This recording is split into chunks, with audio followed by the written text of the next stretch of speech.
मिला के बजिया लो ठीक बा। हर की कारण दहेज के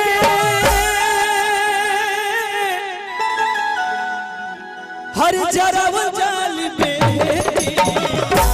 अगला लाइन बड़ा प्यारा लाइन बासुक भैया।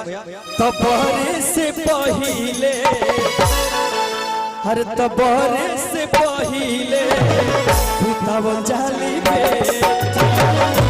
तबरे से पहिले भूतावन जाली बेटी। कारण दहेज के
अगर बेटा 1000 गलती कर देले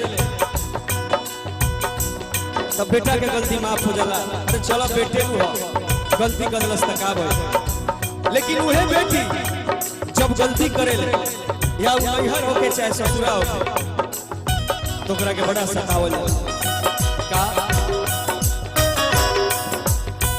बेटा के 1000 गलती लोगवा छुपावे।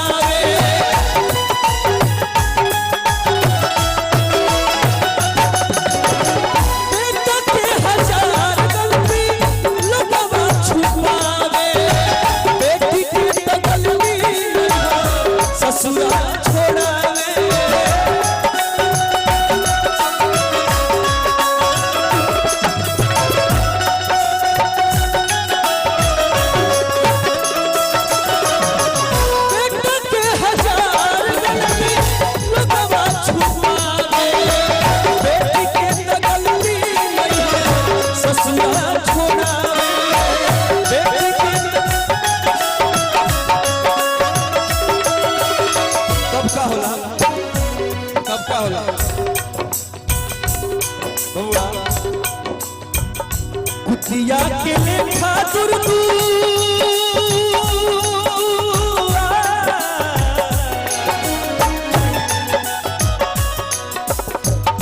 कुतिया के लेखा दुर्दू रावण चाली बेटी। कुतिया के लेखा दुर्दू रावण चाली बेटी। तबरे से पहिले रावण चाली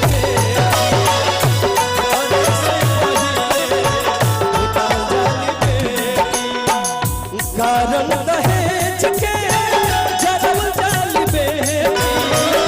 कारण दहेज के जरब जाल बेटी। तबरे से पहिले भूतावन जाली बेटी। तबरे से पहिले भूतावन जाली बेटी। तबरे से पहिले